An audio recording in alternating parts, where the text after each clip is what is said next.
When you start to see people like Bill Gates gobble up farmland, and you read what his foundation says about farming, when they say that we're going to have a particular type of agriculture, they want large blocks run by the government or by private consortia where they say we're not going to have animal-based proteins, we're not going to have stockyards, we're not going to have turkey farms, we're not going to have chicken.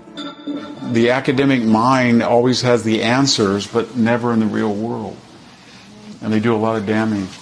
Everywhere you look, small and medium-sized farms being gobbled up by these corporate mega farms because they can't keep up anymore. They can't comply with these endless streams of regulations that are coming down. We're seeing that in China now, where these giant mechanized corporate, big government-controlled mega farms are displacing all these little small family farms that families have been farming for hundreds of years, in some cases longer. They're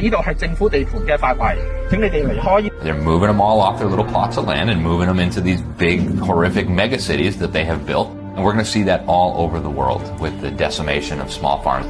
So if they're not bankrupted by economic forces, the government itself will shut them down. Everything is falling apart. There is a shortage of food. Many people do not have enough money to eat every day. Everybody's out here today because they understand that when our government actually expropriates our farmers, we're all next. Not just Holland is now facing these types of regulations, but you can see the attack on farmers all over the world. It's an agenda that is carried out on a global level, that is being pushed through government officials in respective countries. This is precisely how the globalists have managed to take over national parliaments and national governments. 20 countries equal 80% of all the emissions. You solve the problem to start with by making sure all of those 20 countries are doing what they need to do. We have to pull them to the table and leverage further. So how do we get there? Well, the lesson I've learned in the last year is money, money, money, money, money, money, money.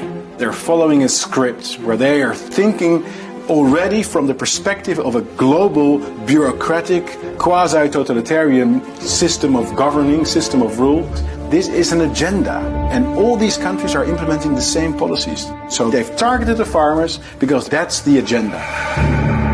Right now, things have tripled as far as costs for my own farming operation and for many farmers across the country. And I think you're going to see across the board higher food prices.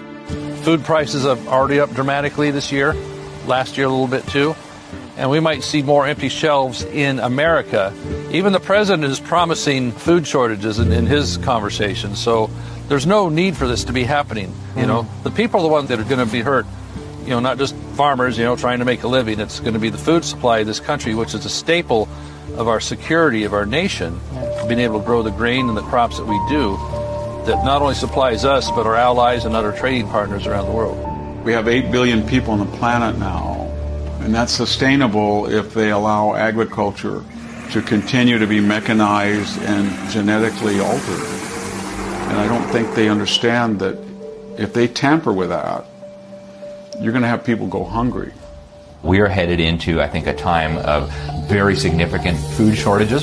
Can we expect to see massive increases in food prices next year? Oh, no question about it. So I think the end goal of the war on farmers that we're seeing, which is guided at every step by the Sustainable Development Goals and Agenda 2030, is going to be a total consolidation of agriculture, a total consolidation of the food supply, and as every communist tyrant of the last 100 years has understood, if you control the food, you control the people. I think that's ultimately the end goal.